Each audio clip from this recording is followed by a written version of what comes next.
여러분, 우리가 전도를 하다 보면 우리가 사람들에게 종종 이런 말을 듣죠. 꼭 교회를 가야 합니까?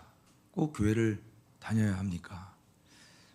많은 종교들도 있는데 왜 하필 굳이 꼭 교회를 다녀야 합니까?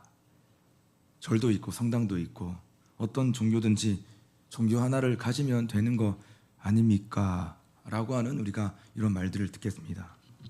여러분들은 어떻게 대답을 하시겠습니까? 여러분, 사람이 교회를 와야 하는 이유가 무엇일까요? 그것은 인간이 최고의 명품이기 때문입니다.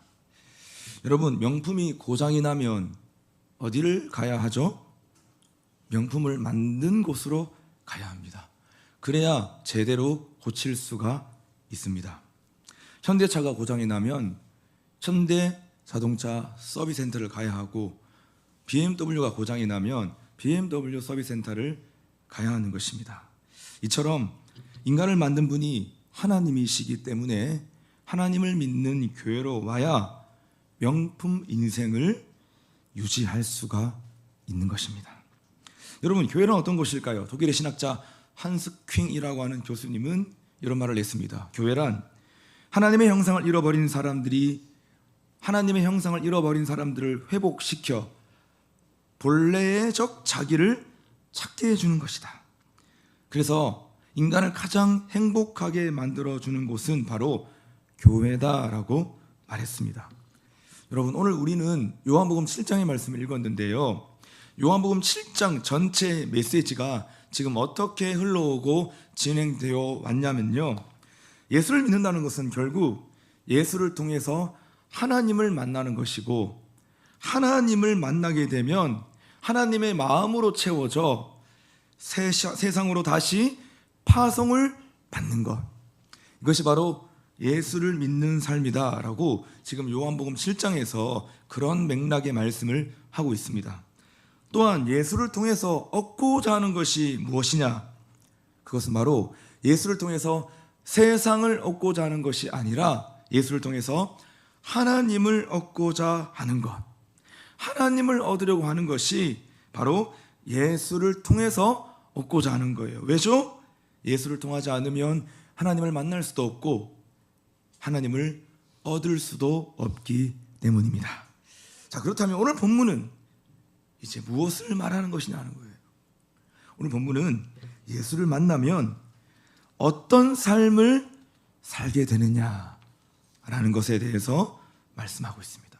여러분, 예수를 만나면 우리가 어떤 삶을 살게 됩니까? 오늘 본문의 배경은 이스라엘 백성들의 초막절을 지키고 있는 배경입니다. 여러분, 초막절은요, 이스라엘 백성들이 섬겼던 3대 절기 중에 하나였습니다. 이스라엘 백성들의 3대 절기가 뭐냐면, 기억하십니까? 유월절, 맥추절, 초막절. 자, 이것이 유대인의 3대 절기였습니다. 자, 여러분, 그렇다고 한다면 오늘 이 초막절을 지키고 있는 그런 배경 가운데서 예수님 말씀하신 건데요, 초막절이 어떤 절기일까요? 초막절, 말 그대로 나뭇가지로 초막을 만들어 놓고 조상들이 광야 생활을 했던 것을 기념하는 절기가 바로 초막절이었습니다. 또한 한 해의 농사를 마치고 추수감사를 지내는 절기이기도 했습니다. 자, 여러분, 그런데 이 초막절의 마지막 날에, 초막절 마지막 날에 빅 이벤트, 큰 축제가 있었는데요, 그 축제가 무엇이었냐면, 실로암 들어보셨나요? 실로암 연못에서부터 이스라엘 성전까지 사람들은 길게 줄을 지어 섭니다. 그리고 제사장들이 금 항아리에다가 실로암 샘물을 담아다가 사람들에게 주면 사람들은 그것을 릴레이로 성전까지 이렇게 전달하는 거예요. 그러면 맨 끝에 있는 제사장이 그 금 항아리를 받아서 그 안에 담겨 있는 물을 성전 제단에다가 붓는 겁니다. 자, 이렇게 지금 항아리가 옮겨지는 동안에 제사장들은 성경을 읽고 찬송을 부르면 백성들은 막 소리 지르며 환호를 하는 거예요. 자, 이렇게 지금 초막절의 마지막 행사가 지금 진행이 되는 것입니다. 왜 이런 행사를 했을까요? 초막절에. 우리 조상들이 광야에 있을 때 하나님이 물을 주셨기 때문에 살 수가 있었고, 우리에게도 하나님이 비를 내려주셨기 때문에 우리가 농사를 잘 지을 수 있었습니다. 자, 이와 같은 마음을 담아서, 이 감사의 마음을 담아서 초막절 축제를 했던 겁니다. 바꾸어 말해서 생수를 주신 하나님께 감사하는 축제가 바로 초막절 마지막 날의 행사였던 것입니다. 자, 지금 그 행사를 보면서, 이 초막절 마지막 날의 행사를 보면서 지금 예수님이 하셨던 말씀이 오늘 본문의 말씀이었던 거예요. 37절 말씀. 명절 끝에, 명절 끝이란 것은 초막절 마지막 날에, 곧 큰 날에, 지금 이 축제 빅 이벤트를 하는 날에 예수께서 서서 외쳐 이르시되 누구든지 목마르거든 내게로 와서 마시라.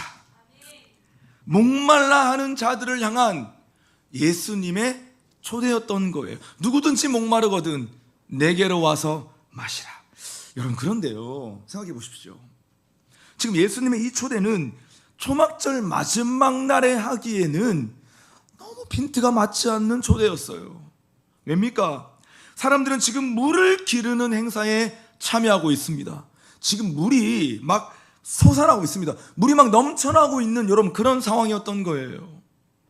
또한 지금은 추수를 마쳤기 때문에 여러분 1년 중에 곡식과 과일이 가장 많은 때였어요.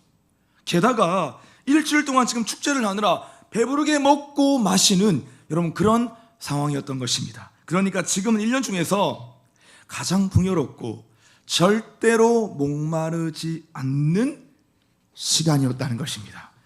그런데 지금 예수님은 뭐라고 말씀하고 있는 거예요? 어떻게 초대하고 있는 겁니까? 누구든지 목마르거든 다 내게로 와서 마시라. 여러분, 지금 이 말이 성립이 되냐 말이에요. 물이 넘쳐나고 있는데 배부르게 먹고 지금 배부르게 마시고 있는 그런 상황 가운데 예수님이 누구든지 목마른 자들은 다 내게 와서 마셔라.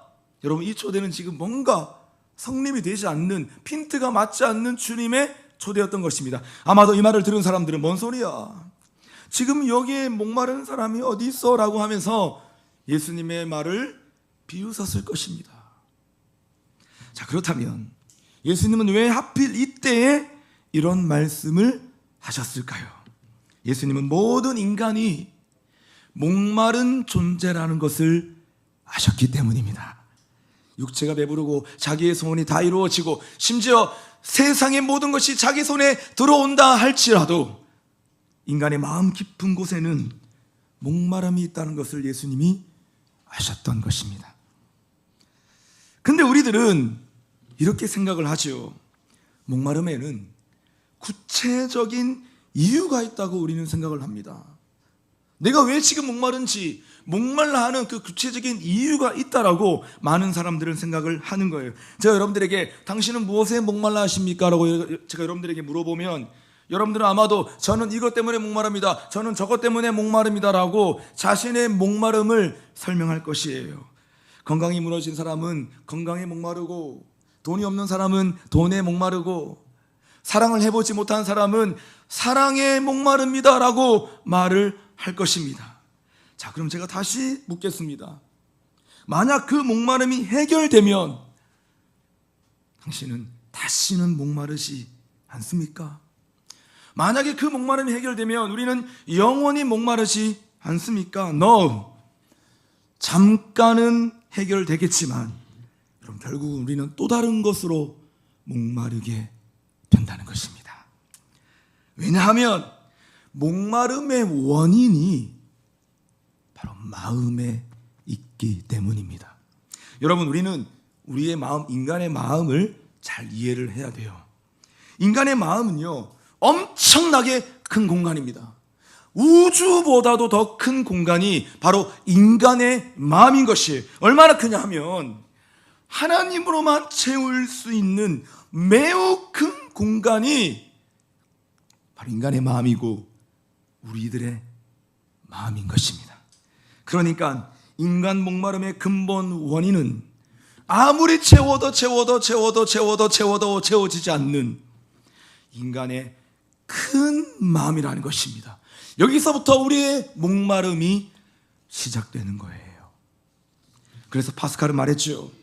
인간의 마음에는 하나님으로만 채울 수 있는 큰 방이 있다. 세상의 그 무엇으로도 여러분 그 큰 방을 채울 수가 없다는 겁니다. 그 방은 하나님으로만 채울 수 있는 공간이라는 거예요. 다시 말해서 인간의 목마름은 하나님에 대한 목마름이고, 이 하나님에 대한 목마름은 인간이 하나님의 형상으로 창조되었다는 의미를 가지고 있다는 것입니다. 여러분, 이것을 우리가 문학적으로 표현을 한다고 한다면 영혼에 대한 목마름, 영혼에 대한 그리움, 그리고 요즘 예순이가 늘 치는 대사, 이것은 소리 없는 아우성, 영혼의 노스텔지어. 뭐죠? 이 대사의 의미가 무엇입니까? 그 폭삭 속가수에서 말하고 있는 여러분 이 드라마의 핵심 메시지가 무엇입니까? 인간은 영혼에 대한 목마름과 영혼에 대한 향수가 있다는 것입니다. 근데 I have a question. 우리에게 질문 하나가 있습니다. 우리는 왜 이 땅의 것으로 목마름을 해결할 수 있다고 생각할까요? 왜 인간은 이 땅의 것으로 우리의 목마름을 해결할 수 있다고 자꾸 생각을 하게 될까요? 그 이유는 사탄의 미혹 때문입니다. 사탄은 하나님을 향한 목마름을 이 땅을 향한 목마름으로 변질시켜 버렸습니다. 목마름의 방향을 바꾸어 놓은 것이죠. 여러분 아세요? 우리가 목마를 때 하나님은 우리에게 이렇게 말씀하세요. 네 마음이 지금 텅 비어 있니? 지금 네 마음이 공허하니? 네가 누군지, 네가 어떻게 살아야 하는지 도무지 알지 못하겠니? 너의 그 목마름은 하나님을 향한 목마름이고 영원한 나라를 향한 목마름이다. 여러분 이것이 바로 하나님의 음성이에요. 그런데 사탄은 우리에게 뭐라고 말하느냐? 이렇게 말을 해요. 네가 목마른 것은 하나님 때문이 아니야. 네 마음의 방향을 세상으로 돌리면 너는 하나님 없이도 만족할 수 있어. 그리고 네가 좋아하는 것으로 채우고 돈도 얻고 건강도 얻고 사랑하는 사람을 얻으면 너는 그것으로 만족할 수 있어. 이것이 바로 사탄의 음성입니다. 그래서 나는 하나님이 없어서 목마른 건데, 내가 좋아하는 것이 없어서, 내가 원하는 것이 없어서 나는 자꾸 목마르다고 착각하는 것이에요. 이것이 바로 인간의 타락입니다. 어떤 무신론자는 갑자기 이런 생각이 떠올랐습니다. 나는 이만하면 성공했고 모든 것을 가졌는데 내 인생은 왜 이렇게 공허하고 무의미한 것일까? 정말 영원한 세계가 있을까? 진짜 하나님이 존재하시는 걸까? 여러분, 이 사람이 지금 이렇게 생각하는 순간 하나님이 그를 진리 가운데로 인도하시기 위해서 하나님이 그에게 다가가셨어요. 그런데 이때 꼭 누가 함께 다가오냐면 사탄이 다가와요. 이때 사탄도 그에게 다가와서 이렇게 말을 하는 거예요. 야, 점심 먹고 생각해. 다 먹고 살자고 하는 거 아니야. 일단 밥부터 먹고 그 생각해. 이 말을 들은 사람들의 시계를 보니까 벌써 점심시간이네? 그래서 그 사람은 일어나서 사무실 밖으로 나갔습니다. 길 밖으로 나오니 사람들이 바삐 움직이고 차들이 여러분 왕래하는 거예요. 엄청난 많은 자들이 막 쌩쌩 달리는 것이에요. 그 순간 사탄이 또 와서 그에게 말을 하는 겁니다. 지금 사람들이 얼마나 바쁘게 살아가는데 너는 그렇게 지금 한가한 생각을 하고 있는 것이 말이 되냐?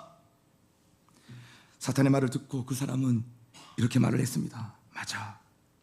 이렇게 바쁜 세상에서 그런 비현실적인 생각을 하는 것이 말도 안 되지.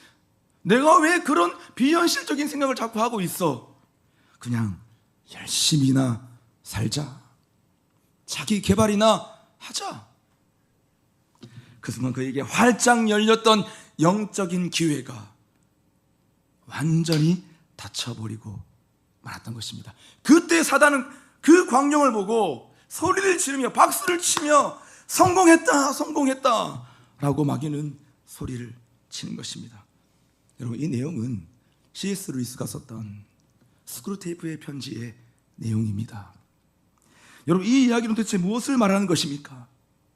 하늘을 향한 목마름을 이 땅을 향한 목마름으로 바꾸는 것이 바로 사탄의 전략이고, 우리도 모르는 사이에 그 사탄의 전략에 넘어가게 된다는 것입니다.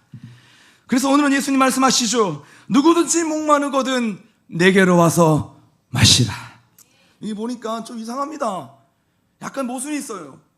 누구든지 목마르거든 말하고 있어요. 누구든지 목마르거든 내게로 와서 마시라. 여러분, 사람마다 다 목마름이 다른데 어떻게 예수님이 누구든지 목마르거든 이라고 초대하십니까? 그 이유가 무엇이겠어요? 사람마다 육적인 목마름은 다 다르지만 목마름의 진짜 이유는 하나이기 때문인 것이에요. 그게 뭐냐? 진짜 목마른 이유는 뭐냐? 하나님을 만나지 못했기 때문입니다.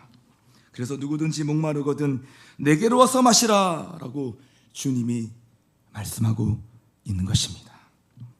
여러분, 그럼 어떻게 됩니까? 주님께 나와 주님을 먹고 주님을 마시면 어떻게 되는 것입니까? 오늘 본문 38절에서 설명하고 있습니다. 38절. 나를 믿는 자는 성경의 이름과 같이 그 배에서 생수의 강이 흘러나오리라. 예수를 마시면 예수님 안에 흐르고 있는 성령이 나에게 흘러 들어오는 것이고, 그러면 내 배에서, 내 배라고 하는 것은 내 존재의 가장 깊은 곳에서 생수의 강이 흘러나온다는 것입니다. 할렐루야.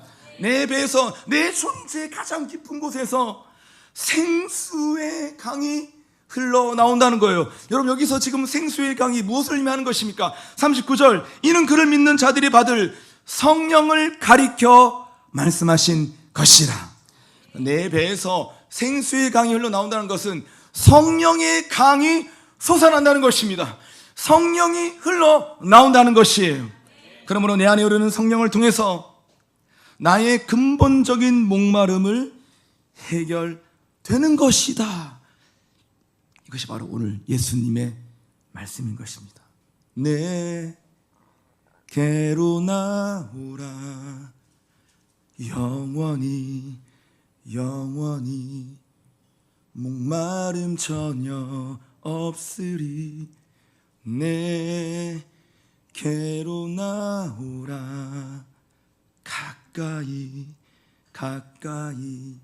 생수의 근원 되신 주께. 아멘. 말씀을 맺겠습니다. 여러분, 교회란 무엇일까요? 교회는 세상의 목마름을 내려놓고 하나님을 향한 목마름으로 채우는 곳입니다. 성령의 생수로 채우는 곳이 바로 교회입니다. 근데 나는 왜 목마를까요? 나는 왜 생수의 강이 흐르지 않을까요? 나는 모태신앙인인데, 나도 교회를 다니는데, 나도 하나님을 믿는데 왜 내 안에는 생수의 강이 흐르지 않을까요? 그 이유는 예수님께로 나와 그분을 마시지 않았기 때문입니다. 다시 말해, 내가 십자가에 온전히 죽지 않았기 때문입니다. 여전히 세상에 대해 목말라 하고 여전히 세상의 미련을 버리지 못했기 때문에 우리는 여전히 목마른 것입니다. 그래서 오늘 주님은 우리에게 말씀하시죠. 누구든지 목마르거든 내게로 와서 마시라. 여러분, 마음의 눈을 들어 주님을 바라보세요. 하늘을 바라보세요. 육신의 목마름에 집착하지 말고 생수를 부어주시는 주님을 바라보십시오. 내가 육신에 목말라서 그 목마름을 해소하려고 이거 하고 저거 하고 이거 하고 저거 하고, 그러면 그럴수록 나는 더 목마르고 더 갈급해하는 모든 삶의 집착의 자리를 내려놓고 우리를 영원히 목마르지 않게 하시는 예수님께 나아가 그 예수님을 바라보십시오. 그럼 여러분, 주님이 주시는 성령의 생수의 강이 여러분의 삶과 여러분의 영혼 가운데 차고 흘러넘칠 줄로 믿습니다. 한 가지만 더 적용합니다. 교회가 이 세상에 해야 될 말이 무엇이겠습니까? 우리 태신자들에게 해야 할 말이 무엇이겠습니까? 바로 37절이잖아요. 누구든지 목마르거든 내게로 와서 마시라. 형제님 자매님 목마르세요? 제가 보니까 형제님 너무 목말라 하세요. 애정 결핍인 것 같아요. 너무 그 목마름에 어딘가에 집착하고 있는 것 같아요.